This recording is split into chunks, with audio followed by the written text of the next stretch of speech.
La mayoría de las personas que conoces no son débiles por accidente. Son débiles por elección.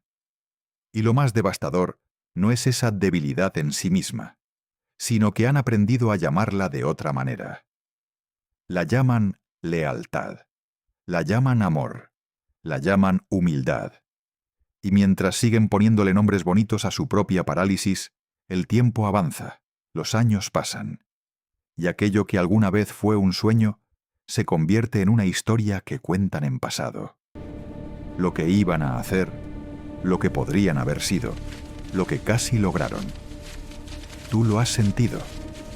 No una vez. Muchas veces. Esa sensación de que algo en tu vida te está costando más energía de la que te da. Que hay personas a tu alrededor cuya sola presencia te deja exhausto. Como si al terminar cada conversación con ellos, necesitaras días enteros para recuperarte. Como si su contacto te vaciara por dentro de una forma que no puedes explicar del todo, pero que tu cuerpo registra con una precisión brutal. ¿Cuántas veces has salido de una reunión, de una llamada, de un encuentro con ciertas personas, sintiéndote menos de lo que entrabas?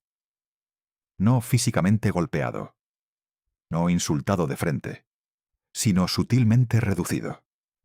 Como si alguien hubiera girado una llave invisible dentro de ti y hubiera drenado algo esencial, algo que tardas horas o días en recuperar. ¿Cuántas veces has ignorado esa sensación porque te dijiste a ti mismo que eras tú el problema, que eras demasiado sensible, que debías ser más tolerante, más comprensivo, más flexible? Y ahí está la herida real. No en los que te drenan, en ti. En el momento exacto en que decides que su comodidad vale más que tu energía.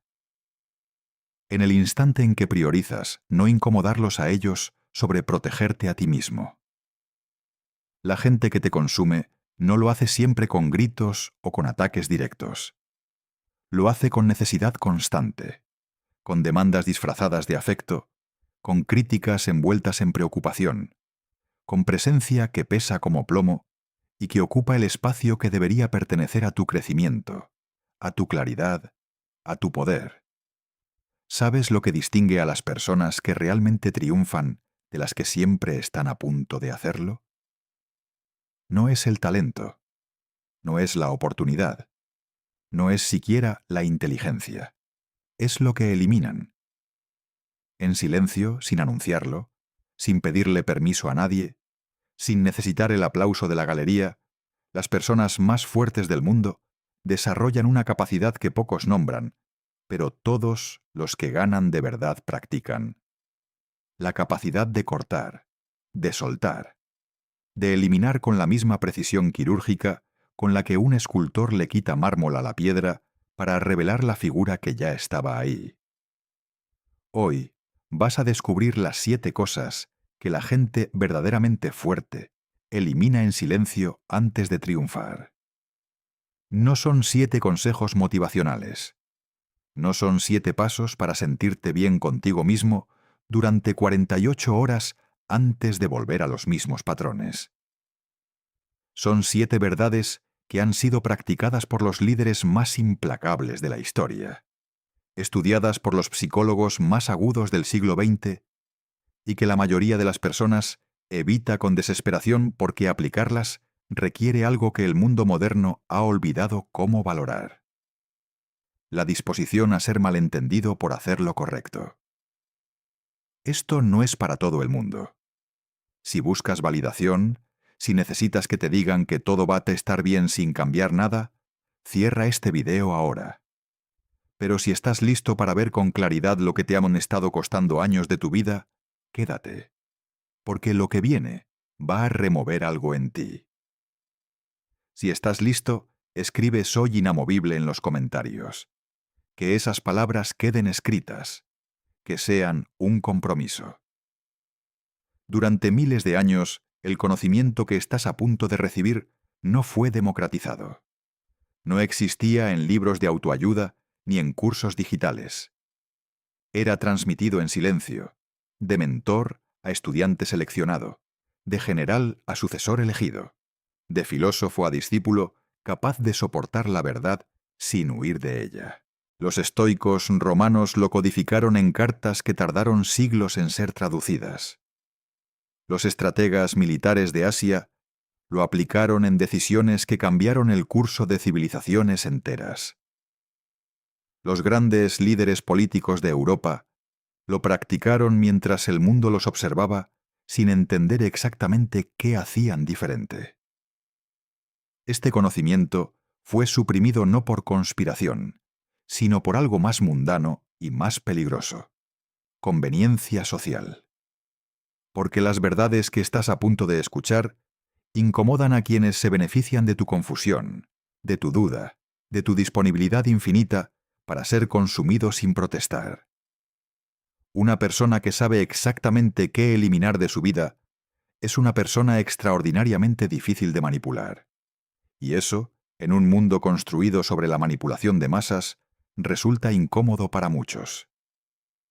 Marco Aurelio lo entendió desde el trono más poderoso del mundo conocido. Nietzsche lo articuló desde la soledad más radical de la filosofía moderna. Sun Tzu lo operacionalizó en los campos de batalla, donde la claridad mental no era una virtud abstracta, sino la diferencia entre la vida y la muerte. Robert Cialdini lo documentó con la precisión de la ciencia conductual contemporánea. Todos ellos, desde disciplinas distintas, desde épocas distintas, desde continentes distintos, llegaron a la misma conclusión. El poder real no comienza con lo que construyes. Comienza con lo que decides dejar de cargar. Lo que viene a continuación son 7 principios. 7 cosas concretas, identificables, que la gente fuerte elimina antes de que el mundo vea su ascenso. Las eliminan en silencio porque no necesitan audiencia para tomar decisiones que los benefician. Las eliminan con determinación porque ya entendieron el precio de mantenerlas. Y las eliminan de forma permanente porque han aprendido que lo que sueltas una vez y recuperas 2 semanas después no fue eliminado, fue pausado. Y lo pausado siempre vuelve a costarte. Presta atención. Cada uno de estos puntos tiene tu nombre. Número 1. La tolerancia. A lo que te reduce. Existe algo que llevas cargando desde hace más tiempo del que recuerdas. No es un objeto. No es una deuda. Es una relación, una dinámica, una persona, quizás varias, cuya presencia sistemáticamente te hace sentir menos capaz, menos seguro, menos digno de lo que eres cuando estás solo. Y lo más perturbador no es que esa presencia exista. Lo más perturbador es que la has justificado. La has racionalizado con tanta creatividad que a veces ni tú mismo puedes distinguir dónde termina la lealtad genuina y dónde comienza la capitulación disfrazada de virtud. Marco Aurelio, quien gobernó el Imperio Romano en su época de mayor expansión territorial, quien tomó decisiones que afectaban a millones de vidas, quien enfrentó guerras en múltiples frentes simultáneamente, escribió en sus meditaciones ese diario íntimo que nunca fue pensado para ser publicado, algo que resuena con una claridad desconcertante 2000 años después. Escribía para sí mismo, en la soledad de su tienda de campaña durante las campañas militares en Germania, en algún momento entre el año 170 y el 180 después de Cristo. Decía, con la economía de palabras propia de un hombre que no tenía tiempo que desperdiciar: el impedimento a la acción hace avanzar la acción. Lo que se interpone en el camino se convierte en el camino. Pero hay otra línea, menos citada, más incómoda, donde afirmaba que la primera obligación de un hombre de poder es no permitir que nadie robe su tiempo ni su calma interior, porque ambos son recursos más escasos y más valiosos que cualquier territorio conquistado. Marco Aurelio lo decía desde la posición de quien tenía el poder formal de alejarse de cualquier persona en el mundo. Pero la verdad es que lo más frecuente en su diario no son reflexiones sobre el poder externo. Son reflexiones sobre el poder interno. Sobre la disciplina de no permitir que la mediocridad ajena infecte la claridad propia. sobre la práctica cotidiana de identificar qué pensamientos, qué personas, qué dinámicas le restaban y cuáles le sumaban, y sobre la responsabilidad personal de elegir en consecuencia, independientemente del coste social de esa elección. Déjame contarte algo que ocurrió en la corte de un rey persa hace más de 2500 años, en una historia que los historiadores han recuperado de fragmentos dispersos y que los filósofos estoicos citaban como ejemplo de discernimiento radical. Un consejero del rey llegó un día a su presencia y le dijo que en sus tropas había un general de extraordinaria habilidad táctica, leal durante décadas, pero cuya presencia en las reuniones de estrategia había comenzado a generar un efecto peculiar. Los mejores oficiales callaban cuando ese general hablaba, no por respeto, sino por miedo a ser ridiculizados. El rey convocó al general. Lo trató con todos los honores que sus años de servicio merecían. Le agradeció cada batalla ganada. Y luego, con la calma de alguien que ha entendido que la gratitud y la acción correcta no son contradictorias, lo retiró permanentemente de los consejos de guerra. El reino no perdió una batalla después de esa decisión. Al contrario, los oficiales que habían callado durante años comenzaron a hablar, y con sus voces llegaron ideas que el rey nunca había escuchado. La remoción de un solo elemento reductor desbloqueó un potencial que había estado dormido, silenciado, esperando. La tolerancia a lo que te reduce no es una virtud. Es una forma sofisticada de autosabotaje. Cada vez que permites que alguien que sistemáticamente te deja vacío ocupe un lugar en tu vida, estás tomando una decisión activa. Estás eligiendo su presencia sobre tu energía. Estás eligiendo su comodidad sobre tu claridad. Estás eligiendo el costo conocido sobre el beneficio desconocido de lo que podrías construir en el espacio que esa persona ocupa. Eliminar lo que te reduce no significa ser cruel. Significa ser preciso. No significa odiar. Significa ver con claridad y actuar en consecuencia. La gente fuerte no aleja a las personas que la drenan con drama ni con discursos. Lo hace gradualmente, metódicamente, reduciendo el tiempo, reduciendo la profundidad, reduciendo el acceso, hasta que la relación ocupa el espacio real que merece y no el espacio inflado que la culpa o el hábito le habían asignado. La aplicación concreta es esta. Piensa en alguien específico de tu vida, no en una categoría abstracta, en una persona real, cuyo nombre puedes decir en voz alta ahora mismo, que cuando terminas de estar con ella, sientes que necesitas tiempo para recuperarte. No para procesar algo complejo, para recuperarte. Esa es la señal. Ahora pregúntate cuánto tiempo a la semana le das a esa persona. ¿Cuántas conversaciones? ¿Cuánta energía mental? ¿Cuántos mensajes? ¿Cuántas llamadas? Reduce ese número a la mitad esta semana. No lo expliques, no lo justifiques. Simplemente hazlo. Observa qué ocurre en ti cuando recuperas ese tiempo. Observa qué aparece en el espacio que antes estaba ocupado por el agotamiento. El segundo escenario es laboral. Existe en casi todos los entornos de trabajo alguien cuya función social no oficial es la de sembrar dudas, crear conflictos laterales, consumir energía colectiva sin producir valor real. Esa persona no siempre es detectable de inmediato, porque a menudo es hábil en parecer activa. La gente fuerte aprende a identificarla no por lo que dice, sino por cómo se siente el ambiente cuando ella está y cuando no está. Una vez identificada, la estrategia no es confrontarla, sino minimizar el contacto estratégicamente. Interacciones más cortas, más formales, más orientadas a resultados concretos, sin espacio para la narrativa emocional que esa persona usa como moneda de manipulación. Quien tolera lo que lo reduce no está siendo generoso. Está siendo cómplice de su propio vaciamiento. Número 2. La necesidad de explicarse.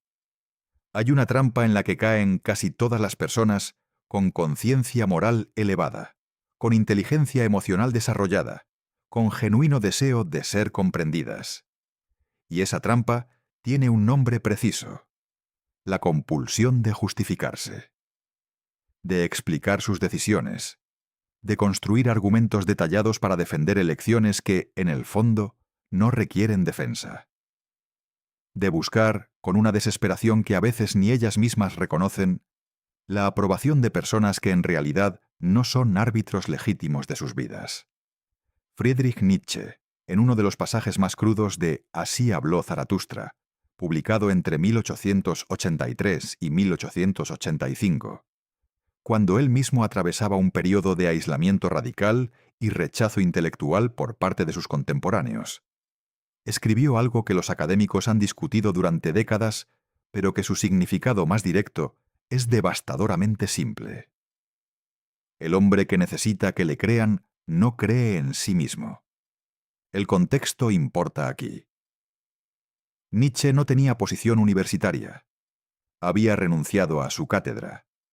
Vivía en pensiones baratas en ciudades suizas e italianas, publicando libros que casi nadie compraba, escribiendo ideas que casi nadie entendía en su época. Y en ese estado, en lugar de dedicar su energía a convencer al mundo académico de que estaba equivocado al ignorarlo, siguió escribiendo. Siguió desarrollando su pensamiento. No porque no le importara ser comprendido, sino porque entendió que gastar energía en justificarse ante quienes ya habían decidido no escuchar era matemáticamente irracional. Existe una historia del Japón feudal, de los archivos de la tradición zen, que los maestros contaban a sus discípulos en los momentos en que éstos regresaban de la aldea, heridos por la incomprensión o el rechazo de sus familias. Un maestro llamado Bankei recibía a estudiantes de todo el país, algunos de ellos monjes, muchos de ellos hombres y mujeres comunes, que habían dejado sus vidas anteriores para seguir una práctica espiritual que sus comunidades no entendían ni aprobaban. Un día, uno de estos estudiantes llegó agotado, no por el viaje, sino por una conversación de horas que había tenido con su padre, intentando explicar por qué había elegido el camino que había elegido. El padre no lo había comprendido. El estudiante se sentía derrotado. Bankei lo miró en silencio durante un momento largo, el tipo de silencio que pesa, que hace que el aire en la sala se sienta más denso. Y luego dijo algo tan simple que el estudiante tardó años en entender su profundidad completa. La luna no le explica su brillo a los ciegos, simplemente brilla. El estudiante quiso responder, quiso argumentar que él no era la luna y que su padre no era ciego, pero Bankei ya había vuelto a sus propios libros. Y en ese gesto de retorno silencioso estaba contenida toda la enseñanza. La necesidad de explicarse es, en su raíz más profunda, miedo. Miedo a ser juzgado. Miedo a ser malinterpretado. Miedo a que si no construyes el argumento perfecto, si no presentas la evidencia correcta, si no encuentras las palabras exactas que hagan que la otra persona asienta con la cabeza, algo en tu elección se vuelve inválido. Pero aquí está la verdad que nadie te dice. Tu elección no necesita validación externa para ser real. Tu dirección no necesita el aplauso de quienes no entienden tu destino para ser la dirección correcta. Eliminar la necesidad de explicarse no significa volverse hermético, arrogante o inaccesible. Significa desarrollar la capacidad de distinguir entre dos tipos de conversación radicalmente diferentes. La conversación entre iguales que buscan comprenderse mutuamente, que merece tiempo y profundidad, y la conversación con alguien que ya ha tomado una decisión sobre ti y solo necesita que hables para encontrar más munición. La gente fuerte aprende a identificar cuál de las dos tiene delante antes de abrir la boca. Y cuando reconoce la segunda, no habla, no porque sea incapaz, sino porque ha entendido que el silencio, frente a quien no escucha, no es derrota, es poder. Escenario concreto primero. Tu familia te cuestiona una decisión profesional. Has decidido dejar un trabajo estable para lanzar un proyecto propio. O has rechazado una oportunidad que todos consideraban obvia. O has elegido una dirección que no coincide con sus expectativas. El impulso automático es explicar, justificar, presentar el plan completo con proyecciones y argumentos. La respuesta de la persona fuerte es diferente. Una frase corta, clara, sin apertura para debate. He tomado una decisión y voy a dedicarme a ejecutarla. Sin más. Si hay preguntas, una variación de la misma frase. Sin argumentos adicionales, sin defensas, sin documentos de respaldo. La conversación termina cuando tú decides que termina, no cuando ellos quedan satisfechos. Escenario concreto. Segundo, en un entorno social o laboral, alguien cuestiona tu posición, tu criterio, tu valor. El impulso es construir un argumento brillante que los deje sin palabras. La respuesta de la persona fuerte es más sutil y más poderosa. Una mirada directa, una pausa de 2 segundos y una respuesta que no responde al cuestionamiento, sino que reafirma la posición original con una ligera variación de vocabulario. Sin defensas, sin evidencias no solicitadas, sin el gesto nervioso de quien siente que debe ganar una discusión para que su valor quede intacto. Tu valor no está en debate, no porque seas perfecto, sino porque eres tú quien determina el foro en que tu valor es evaluado.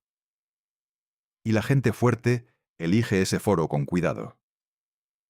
Quien se explica ante quien no pregunta con honestidad no está buscando comprensión, está pidiendo permiso. Y la gente que triunfa dejó de pedir permiso mucho antes de que el mundo notara su ascenso. Número 3. Las versiones de ti que otros necesitan que seas. Existe una forma de violencia que no deja marcas visibles. No llega con golpes ni con gritos. Llega con expectativas. Con frases como «siempre fuiste tan» o «yo te conozco mejor que tú mismo» o «no te reconozco desde que...». Y cada una de esas frases, pronunciada con la autoridad aparente de quien dice conocerte, funciona como una pequeña cadena. Invisible, ligera al principio, pero acumulada durante años, durante décadas, esas cadenas pesan tanto que muchas personas llegan a confundir el peso de lo que otros necesitan que sean con el peso de lo que realmente son. Carl Jung, el psiquiatra suizo que fundó la psicología analítica y cuyo trabajo transformó la comprensión científica de la mente humana en el siglo XX, desarrolló a principios de la década de 1920 uno de sus conceptos más poderosos y más incómodos: la sombra. Jung entendía que cada individuo lleva consigo una imagen pública, una máscara social que él llamó la persona, construida para satisfacer las expectativas del entorno. Y debajo de esa máscara, en los estratos más profundos de la psique, vive todo lo que la persona reprime para mantener la imagen que otros necesitan. Lo que nadie te dice sobre este concepto es la conclusión más radical a la que Jung llegó después de décadas de trabajo clínico. La persona que pasa su vida siendo lo que otros necesitan que sea, no solo pierde su autenticidad, pierde su energía vital. Porque el acto continuo de suprimirse a sí mismo para encajar en el molde que los demás han construido requiere una cantidad de energía psíquica tan descomunal que deja al individuo sin recursos para construir, para crear, para avanzar. Jung lo documentó en pacientes de toda Europa que llegaban a su consulta en Zúrich no con síntomas clásicos de enfermedad mental, sino con algo más difuso y más devastador. Una sensación profunda de vacío, de no haber vivido realmente, de haber existido como personaje de la historia de otros en lugar de protagonista de la propia. Imagina por un momento Un taller de madera en la Florencia del siglo XV. El artesano lleva 30 años fabricando muebles para los encargos de familias nobles. Es extraordinariamente hábil. Sus piezas son valoradas, buscadas, pagadas con generosidad. Pero hay algo que el artesano nunca hace. Nunca elige la madera. Nunca decide la forma. Nunca determina el uso. Siempre es el cliente quien llega con el diseño ya decidido, con las dimensiones ya fijadas, con el propósito ya establecido. Y el artesano, con su habilidad excepcional, ejecuta. Perfectamente, sin error, año tras año. Una mañana de otoño, cuando la luz entra oblicua por las ventanas del taller y los olores de la madera recién cortada llenan el aire denso y tibio de esa habitación pequeña, el artesano se sienta frente a una pieza sin terminar y se da cuenta de que no recuerda cuándo fue la última vez que tuvo una idea propia. Que la madera en sus manos, cualquier madera, cualquier forma, ya no le genera ninguna emoción. Que la habilidad sigue intacta, pero la chispa que un día la alimentó se ha extinguido despacio, sin que él lo notara, consumida por el combustible de los deseos ajenos. Ese artesano podría haber sido un escultor, podría haber sido un arquitecto, pero eligió, o quizás fue elegido por el hábito y la presión social, para ser el ejecutor de las visiones de otros. Y esa elección, sostenida durante suficiente tiempo, se volvió su identidad. Y cambiar la identidad, cuando ya has vivido décadas dentro de ella, es uno de los actos más aterradores y más necesarios que un ser humano puede realizar. Las versiones de ti que otros necesitan que seas tienen varios nombres. Te llaman el responsable de la familia. Te llaman el que siempre está disponible. Te llaman el que nunca se queja. Te llaman el que entiende, el que perdona, el que aguanta. Y cada uno de esos nombres, pronunciado con afecto genuino o con manipulación calculada, te va definiendo hacia afuera al mismo tiempo que te va borrando hacia adentro. La gente fuerte llega a un momento en que hace algo que el mundo llama egoísmo, pero que en realidad es el acto de poder más puro que existe. Decide quién es. No basándose en lo que otros necesitan, no basándose en lo que el entorno recompensa, sino basándose en una evaluación honesta, a veces brutal, de lo que genuinamente le pertenece. Eliminar las versiones de ti que otros necesitan que seas no ocurre en una conversación. No ocurre en una declaración dramática. Ocurre en decisiones pequeñas y repetidas. Ocurre la primera vez que dices no sin disculparte.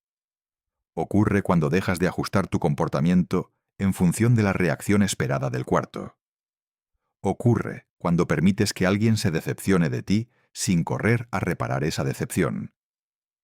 Cada uno de esos momentos es un ladrillo. Y los ladrillos, acumulados con consistencia, construyen algo que ninguna expectativa ajena puede derribar. La aplicación concreta toma dos formas.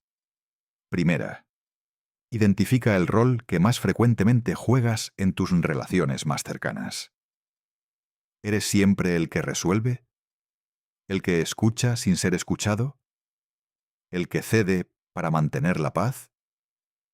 ¿El que minimiza sus propias necesidades para que las necesidades del otro quepan en el espacio? Una vez identificado ese rol, la práctica no es abandonarlo de golpe, sino introducir una grieta en él. Esta semana, en una situación concreta donde ese rol se activaría automáticamente, haz algo diferente. No lo contrario. Simplemente algo distinto. Observa la reacción. Observa la incomodidad. Y luego observa algo más importante. Observa que sobreviviste a esa incomodidad. Que el mundo no colapsó. Que la relación no terminó. Que simplemente fue diferente. Y diferente, cuando diferente significa más verdadero, es siempre mejor que igual cuando igual significa falso. Segunda forma. En tu entorno profesional, deja de anticipar lo que los demás quieren escuchar antes de decir lo que tú genuinamente piensas. Hay personas que han pasado años en reuniones de trabajo calibrando cada frase antes de pronunciarla, ajustando cada opinión para que coincida con la posición del superior o la expectativa del grupo. Esa calibración constante, ese automonitoreo permanente, consume una energía que debería estar disponible para pensar con claridad, para crear, para resolver. Esta semana, en una reunión, en una conversación, en un intercambio de correos, di lo que piensas antes de editarlo para el consumo del otro. No con agresividad, con precisión. La primera vez se sentirá extraño, la segunda menos. Y a la 10ª descubrirás que las personas que te rodeaban tenían más capacidad de manejar tu verdad de lo que creías. Y las que no la tenían, bueno, eso también es información valiosa. No eres el personaje que los demás escribieron para ti, eres el autor. Y los autores no piden permiso a sus personajes para cambiar la historia. Número 4. La ilusión de que el tiempo es infinito. Hay una mentira que la mente humana se cuenta con una eficacia tan perfecta, con una consistencia tan absoluta, que termina funcionando como verdad operacional para la mayoría de las personas durante la mayor parte de sus vidas. Y esa mentira es esta. Todavía hay tiempo. Mañana, la semana que viene. Cuando termine este período difícil. Cuando la situación se estabilice. Cuando los hijos crezcan. Cuando el trabajo mejore. Cuando tenga más energía. Cuando esté listo. La ilusión de que el tiempo es infinito no es un error de cálculo. Es un mecanismo de defensa. La mente evita el contacto directo con la finitud porque ese contacto genera una angustia que pocos están entrenados para sostener sin colapsar. Y en ese movimiento de evasión, en ese alejamiento sistemático de la realidad más fundamental de la existencia humana, se pierde algo de un valor incalculable: la urgencia. La urgencia que convierte la intención en acción. La urgencia que transforma el sueño en decisión. La urgencia que separa a las personas que realmente cambian su vida de las que pasan décadas hablando de cambiarla. Séneca, el filósofo estoico romano, que fue consejero del emperador Nerón, que acumuló una riqueza inmensa mientras predicaba la frugalidad, que vivió las contradicciones más visibles de cualquier filósofo antiguo, escribió en sus cartas a Lucilio, específicamente en las primeras cartas de esa colección, escritas alrededor del año 63 después de Cristo, cuando Séneca tenía más de 60 años y sabía que su tiempo era limitado. Una frase que ha sobrevivido 2 milenios con la misma fuerza con que fue escrita. Omnia, Lucili, aliena sunt, tempus tantum nostrum est. Todo es ajeno, Lucilio. Solo el tiempo es nuestro. Y luego, con la honestidad brutal de quien ha vivido suficiente para entender el mecanismo, añadía: la mayor parte de los hombres deja que el tiempo se les escape de las manos sin notar que lo están perdiendo. Porque el tiempo, a diferencia del dinero, no hace ruido cuando se va. No hay alarma. No hay señal visible. Solo hay un día que termina y una versión de ti que debería haber avanzado y no lo hizo. Séneca escribía esto no como ejercicio intelectual, sino como práctica diaria de autoexamen. Cada noche, según sus propios registros, se preguntaba a sí mismo qué había hecho ese día, con el tiempo que tenía. No en términos de productividad abstracta, en términos de alineación entre lo que decía valorar y lo que realmente había hecho con las horas que la vida le había dado. Y la mayoría de las noches, lo que encontraba, lo incomodaba. Lo que encontraba era la brecha entre la persona que quería ser y las elecciones que había hecho con el tiempo que nadie le devolvería. Déjame llevarte a una imagen concreta. Es el año 323 a.C. Alejandro Magno tiene 32 años. Ha conquistado un territorio que va desde Macedonia hasta la India. Un arco geográfico tan vasto que sus generales más experimentados, hombres con décadas de campaña militar, lo miraban con una mezcla de admiración y vértigo. Y Alejandro, en ese momento de expansión máxima, en Babilonia, en los días previos a su muerte que nadie anticipaba todavía, convocó a sus ingenieros y arquitectos para discutir no la consolidación de lo conquistado, sino los próximos territorios. Arabia, el norte de África, el sur de Europa. Alejandro no actuaba como si tuviera tiempo infinito. Actuaba con la precisión desesperada de alguien que entiende intuitivamente que el tiempo es el único recurso verdaderamente no renovable. Cada día sin movimiento era un día muerto. Cada pausa sin propósito era inaceptable. No porque fuera adicto a la guerra, sino porque había desarrollado, desde joven, bajo la tutela de Aristóteles en los jardines de Mieza, una relación con el tiempo que era visceralmente incompatible con el desperdicio. Aristóteles le había enseñado que la eudaimonia, la vida floreciente, no era un estado que se alcanzaba y se mantenía.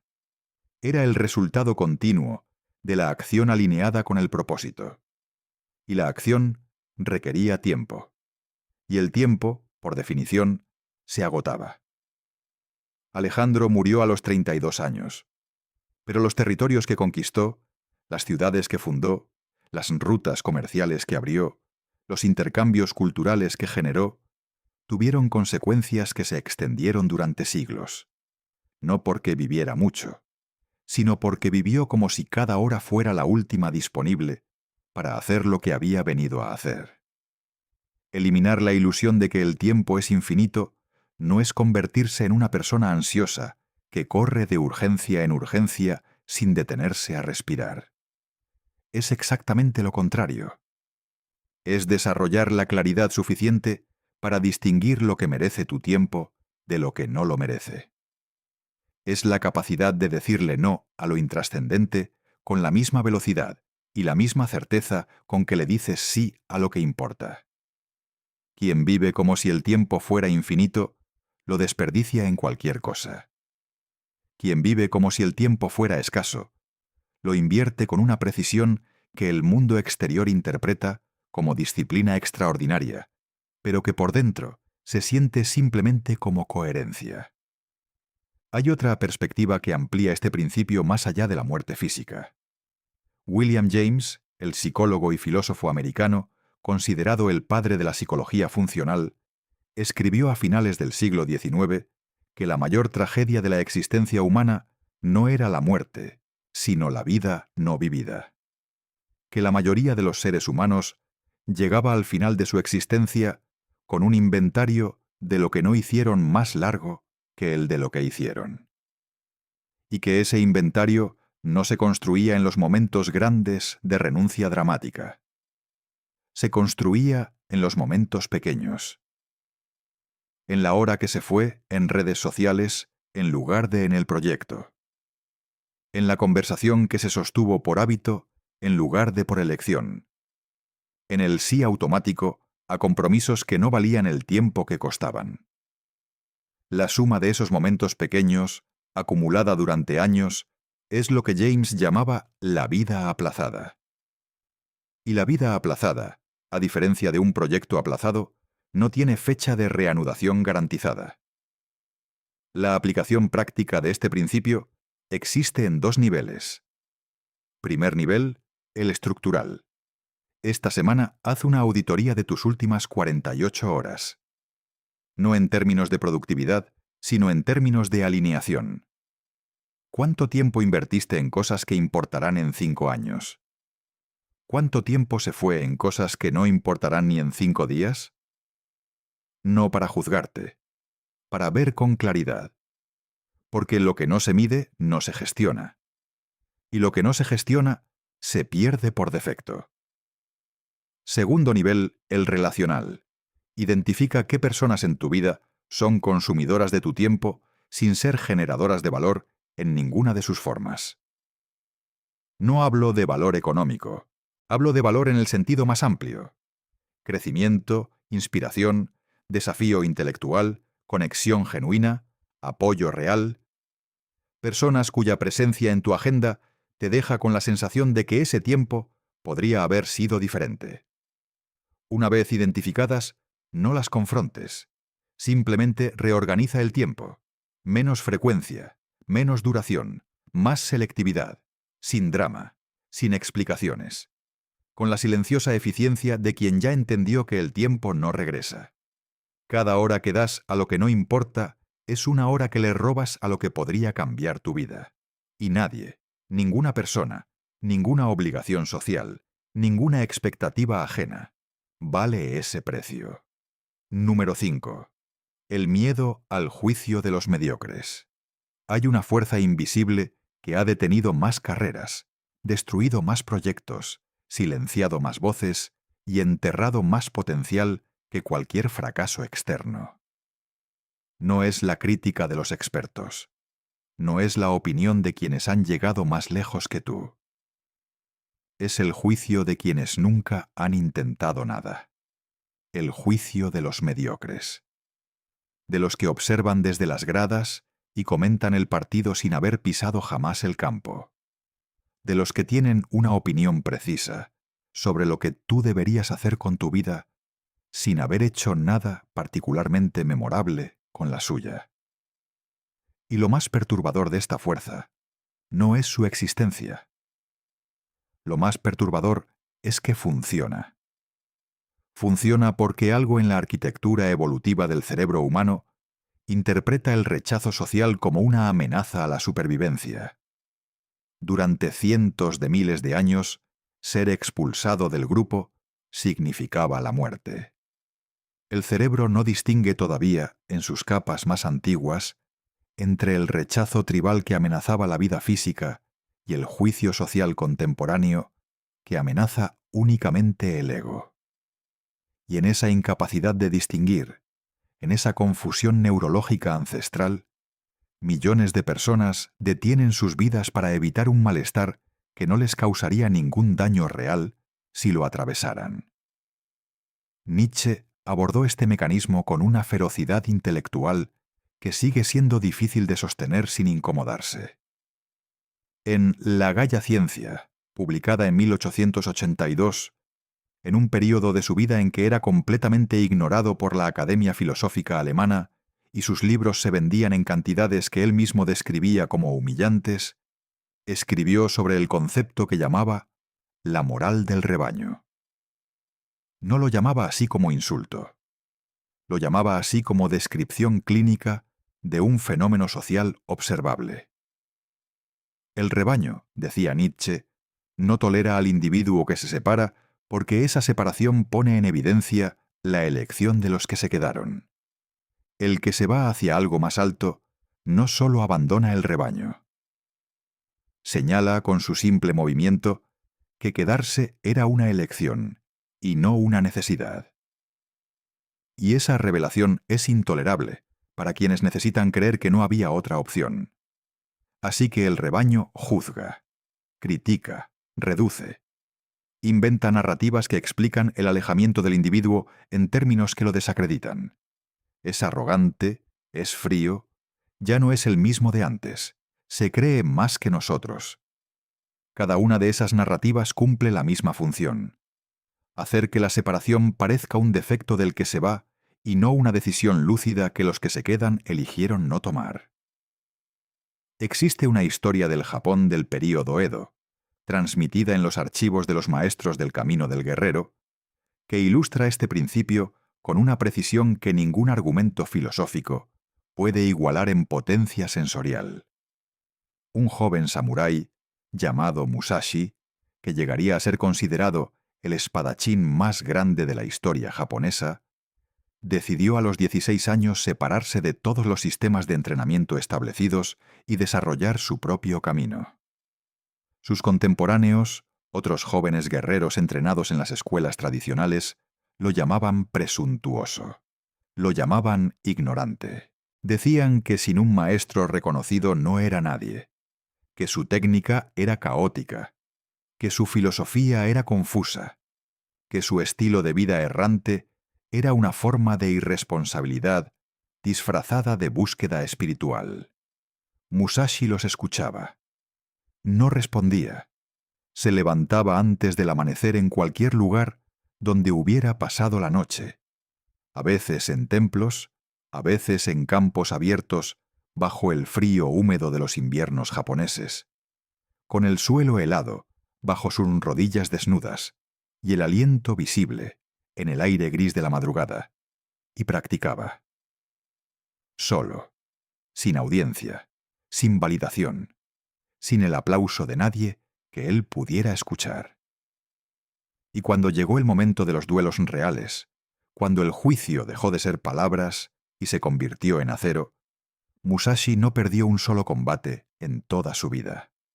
Más de 60 duelos. 0 derrotas. El juicio de sus contemporáneos, tan rotundo, tan seguro de sí mismo, tan cargado de la autoridad del consenso, resultó ser exactamente lo que siempre había sido. Ruido. Ruido generado por personas que necesitaban que él fracasara para no tener que preguntarse por qué ellos no se habían atrevido a Dekuna a hacer lo que él hacía. El miedo al juicio de los mediocres no se elimina ignorándolos. Se elimina comprendiendo su función. Cuando alguien que no ha arriesgado nada te juzga por arriesgarlo todo, su juicio no contiene información sobre ti. Contiene información sobre ellos, sobre su miedo, sobre su renuncia, sobre la historia que necesitan contarse para que su inacción tenga algún sentido. Tú no eres el sujeto real de ese juicio. Eres el espejo en el que ven lo que eligieron no ser. Y nadie le grita a un espejo porque tenga razón. Le grita porque no puede soportar lo que le muestra. La gente fuerte no busca la aprobación de quienes no han pagado el precio de opinar. No porque desprecie a esas personas, sino porque entiende que su aprobación no tiene valor de mercado real, que el aplauso de quien nunca ha estado en el campo no cambia el marcador, que la validación de quien no ha arriesgado nada no financia ningún proyecto, no abre ninguna puerta, no construye ningún futuro. Es sonido. Y el sonido, por sí solo, no mueve nada. Aplicación práctica. Primera forma. Identifica el proyecto, la idea, la dirección, el cambio que llevas meses o años posponiendo y cuya postergación, si eres completamente honesto, está vinculada al menos en parte a lo que ciertos people pensarán cuando lo vean. Ahora pregúntate, ¿alguna de esas personas ha hecho algo en su vida que las convierta en árbitros legítimos del éxito en el área donde tú quieres moverte? Si la respuesta es no, su juicio es ruido. Trátalos en consecuencia. No con hostilidad.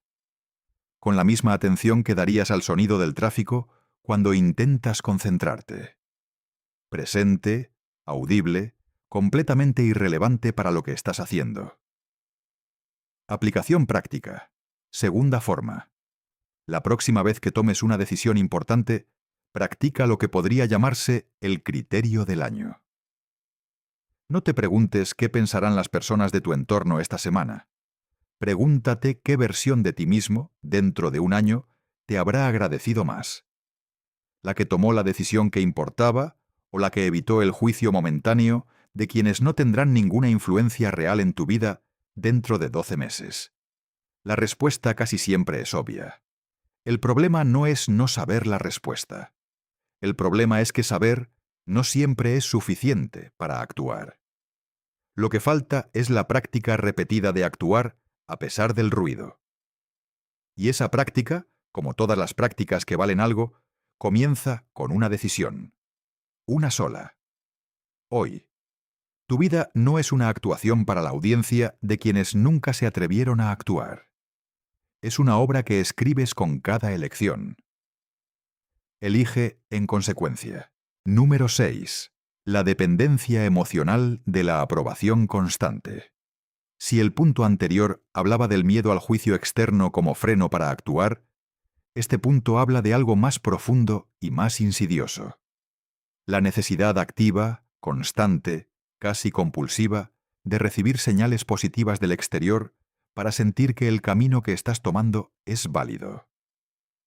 No es lo mismo evitar el rechazo que buscar la aprobación. Son dos fuerzas distintas con consecuencias distintas. Y la segunda, la búsqueda activa de validación constante, es en muchos casos la cadena más pesada que una persona puede cargar sin que nadie desde afuera la vea.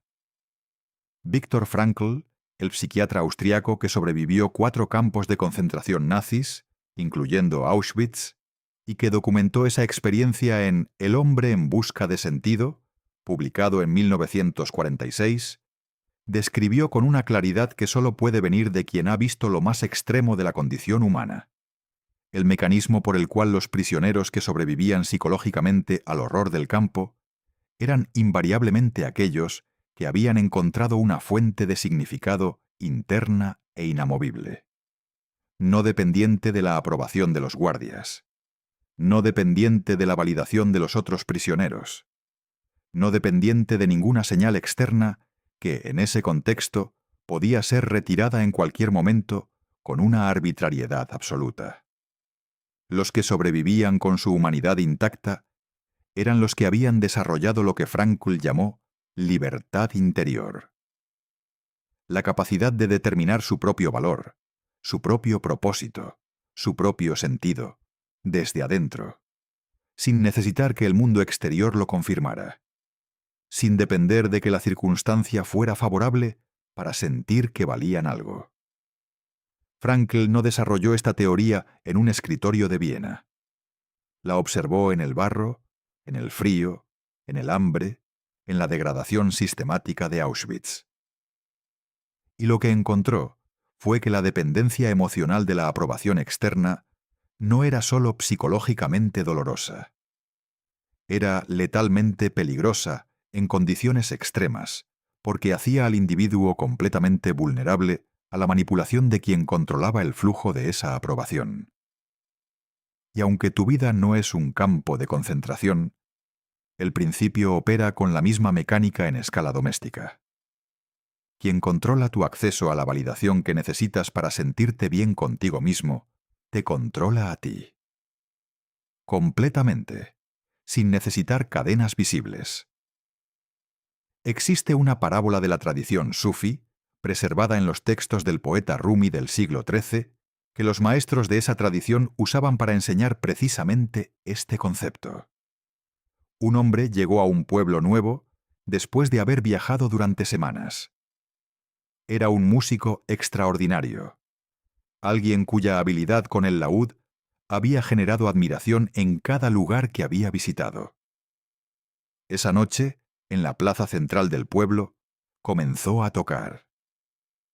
La música que salió de sus manos era de una belleza que hacía que los pájaros en los árboles cercanos dejaran de moverse, que el aire mismo pareciera detenerse para escuchar. Pero el pueblo era peculiar. Sus habitantes habían decidido, por alguna razón que nadie podía explicar completamente, que el laúd era un instrumento inferior. Así que escucharon en silencio, sin aplaudir, sin moverse, con los rostros neutros y los brazos cruzados. Y el músico, cuya habilidad era objetivamente extraordinaria, tocó cada vez peor. Sus dedos se volvieron torpes. Sus frases musicales se acortaron. Las notas que normalmente fluían con una naturalidad perfecta comenzaron a sonar forzadas, inseguras, vacilantes, porque el músico había construido su confianza sobre la aprobación del público. Y sin esa aprobación, sin ese espejo externo que le confirmara que lo que hacía tenía valor, se vació de sí mismo frente a extraños que no tenían ni la cultura ni la disposición para entender lo que estaban escuchando. La música no era peor. El músico se había vuelto dependiente de una validación que ese público específico no podía darle, y en esa dependencia estaba contenida toda su fragilidad. La dependencia emocional de la aprobación constante tiene 3 síntomas que puedes reconocer en ti mismo si eres honesto. Primero, ajustas lo que dices, cómo te vistes, cómo te presentas, en función de la audiencia específica que tienes delante. No porque sea estratégicamente inteligente, sino porque necesitas su aprobación para sentirte seguro. Segundo, cuando alguien expresa decepción o desacuerdo contigo, tu primer impulso no es evaluar si tienen razón, sino encontrar la forma de recuperar su aprobación lo más rápido posible. Tercero, tu estado emocional en cualquier día dado es altamente dependiente de cuántas señales positivas has recibido del exterior ese día. Un buen día es un día en que te validaron. Un mal día es un día en que no lo hicieron o en que alguien expresó algo negativo sobre ti. Si reconoces 2 o 3 de esos síntomas, no estás roto. Estás humano. Pero estás operando desde una posición de vulnerabilidad estructural que cualquier persona con suficiente habilidad social puede explotar. Y la gente que te rodea, aunque no lo planee conscientemente, lo explota. Porque los seres humanos detectan instintivamente dónde están las necesidades no cubiertas de los otros, y a menudo, sin mala intención consciente, usan esa detección para ganar influencia. Eliminar la dependencia emocional de la aprobación constante no significa volverse insensible a la retroalimentación. Significa construir una fuente interna de evaluación que sea primaria. Que la retroalimentación externa entre como información secundaria, verificable, procesable, en lugar de como veredicto inapelable sobre tu valor. La distinción es sutil, pero sus consecuencias son enormes. Una persona que opera desde una fuente interna primaria puede recibir crítica sin desintegrarse. Puede recibir elogios sin inflarse. Puede funcionar igualmente bien en ambientes de aprobación y en ambientes de hostilidad porque su brújula no depende del campo magnético que la rodea. Primera aplicación práctica. Esta semana haz algo que valores sin anunciarlo a nadie. Sin publicarlo. Sin mencionarlo. Sin buscar la reacción de ninguna persona de tu entorno. Puede ser pequeño. Una decisión, una acción, un logro. Complétalo en silencio y observa cómo te sientes con la ausencia de validación externa. Si la incomodidad que sientes es significativa, eso es información directa sobre el grado de dependencia que has construido. Si puedes sostener la satisfacción interna sin necesitar el espejo externo, ese es el músculo que necesitas seguir entrenando. Segunda aplicación práctica. Cuando alguien en tu vida, alguien cuya opinión importa, exprese desacuerdo con una decisión tuya, practica lo que podría llamarse la pausa de evaluación. Antes de responder, antes de ajustar, antes de ceder o de defenderte, hazte internamente una pregunta.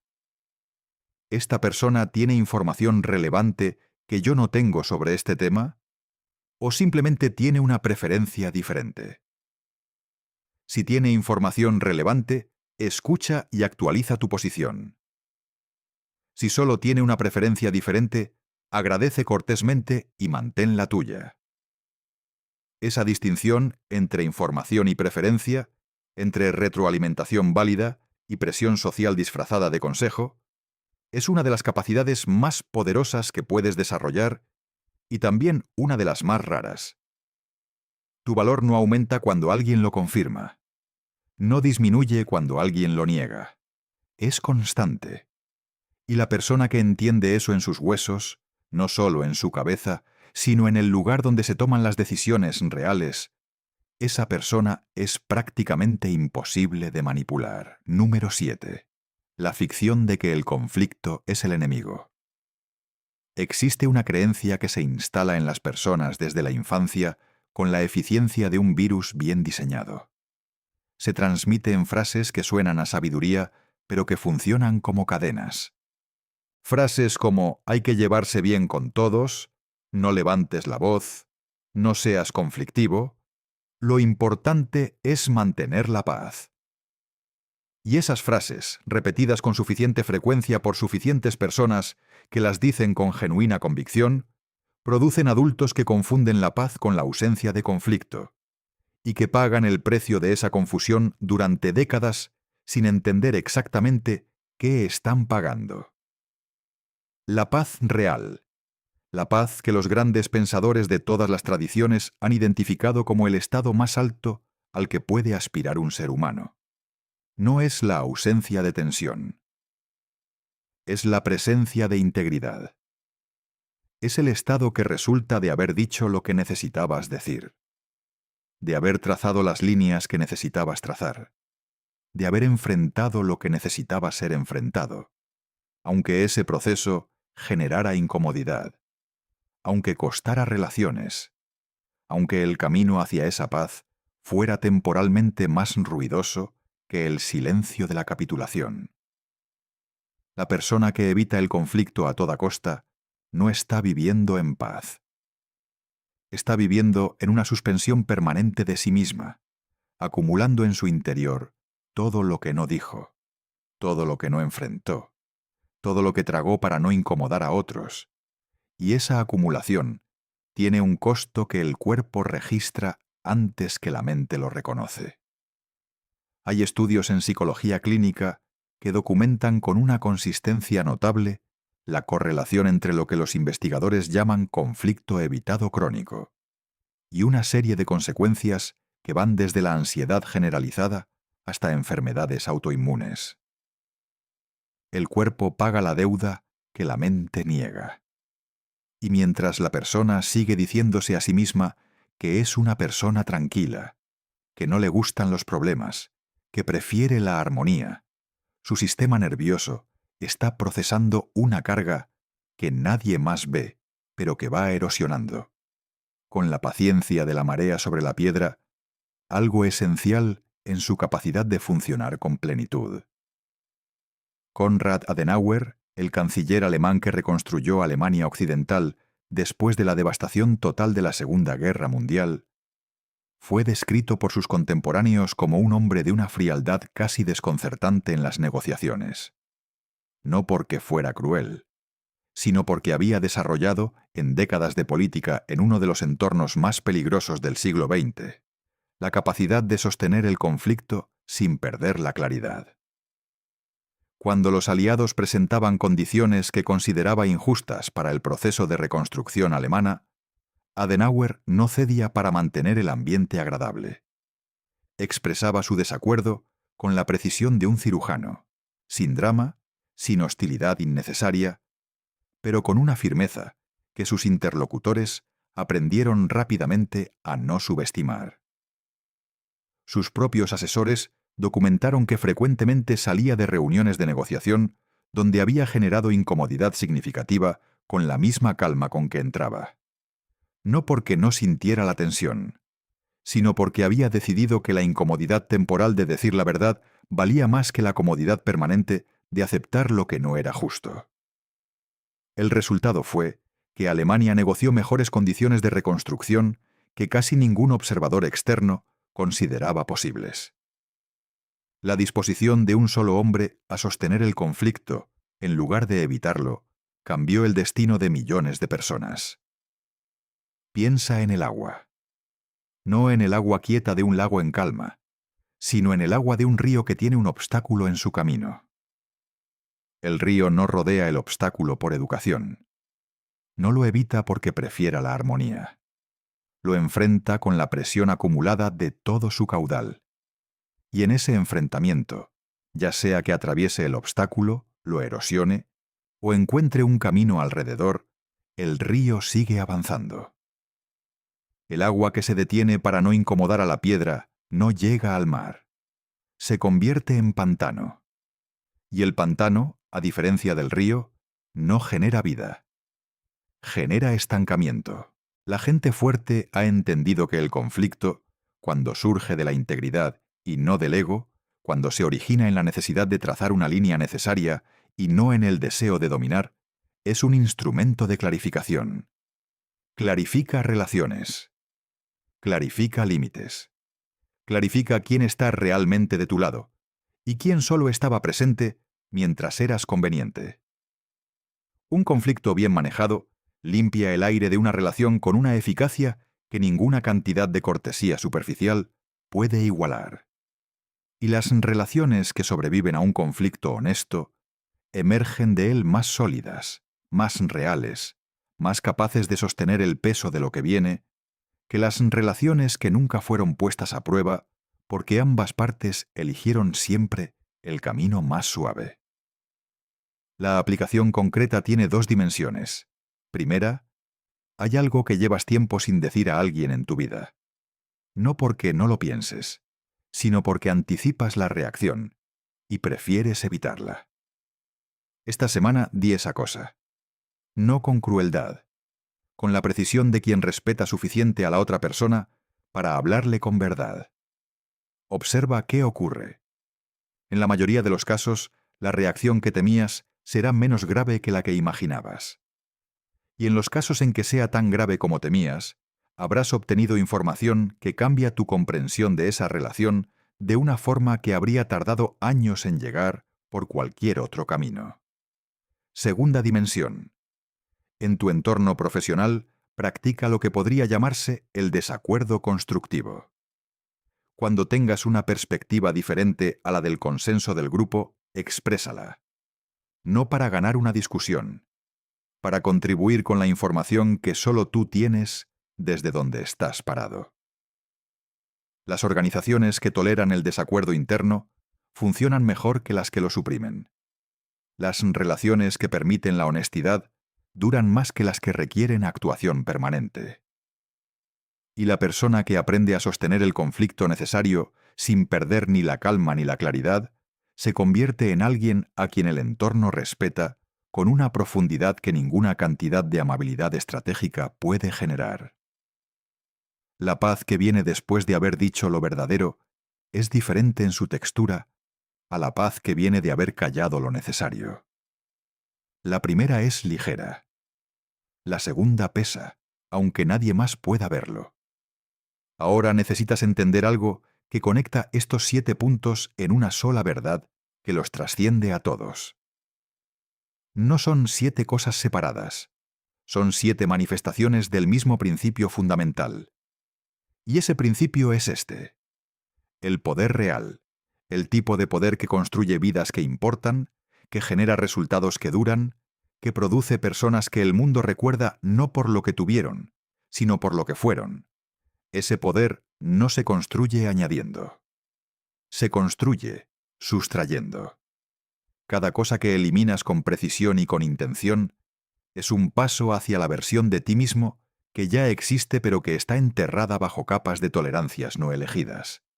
Explicaciones no necesarias, roles no pedidos, tiempo mal invertido, miedos no confrontados, aprobaciones no merecidas y conflictos no sostenidos. Marco Aurelio lo sustrajo en las noches de campaña en Germania, cuando elegía no reaccionar a las provocaciones de quienes querían desestabilizarlo emocionalmente. Alejandro lo sustrajo cuando eliminó de su círculo cercano a los generales que sembraban dudas sobre sus decisiones en lugar de contribuir con alternativas. Séneca lo sustrajo cada noche cuando se preguntaba con honestidad qué había perdido ese día y ajustaba en consecuencia. Musashi lo sustrajo cuando dejó de buscar la validación de una tradición que no podía ver lo que él veía. Frankl lo sustrajo en condiciones que ninguno de nosotros puede imaginar completamente, cuando decidió que su libertad interior no dependía de la voluntad de sus captores. Todos ellos, en épocas distintas, con herramientas distintas, en circunstancias radicalmente distintas, practicaron la misma alquimia. Convirtieron la eliminación consciente en poder real. No fue glamoroso. No fue aplaudido mientras ocurría. No fue comprendido por quienes los rodeaban en el momento en que lo hacían. Pero el tiempo, que es el árbitro más honesto que existe, confirmó lo que ellos ya sabían: que lo que sueltas con intención te libera con una fuerza proporcional al peso de lo que cargabas. Tú has llegado hasta aquí porque algo en ti reconoce estas verdades. No como conceptos nuevos que estás escuchando por primera vez. Como confirmaciones de algo que ya sabías, pero que quizás no te habías dado el permiso explícito de actuar en consecuencia. Ese reconocimiento es la señal. Y la señal, como todas las señales que importan, no espera indefinidamente. Se presenta con intensidad variable en momentos específicos de tu vida. Y luego, si no actúas, se vuelve más débil con cada ciclo, hasta que un día ya no la escuchas porque te has habituado demasiado al ruido de lo que no importa. El momento en que lees esto, el momento en que escuchas esto, es uno de esos momentos. No el único que tendrás, pero uno. Y los momentos no se recuperan. Solo se eligen o se dejan pasar. Lo que elimines en silencio durante los próximos 30 días cambiará más tu vida que todo lo que hayas añadido en los últimos 3 años. No porque añadir sea malo, sino porque estás añadiendo sobre una base que tiene filtraciones. Y no hay cantidad de construcción que compense una base que pierde energía de forma constante a través de lo que decides seguir tolerando, seguir explicando, seguir siendo para otros, seguir postergando, seguir temiendo, seguir buscando, seguir evitando.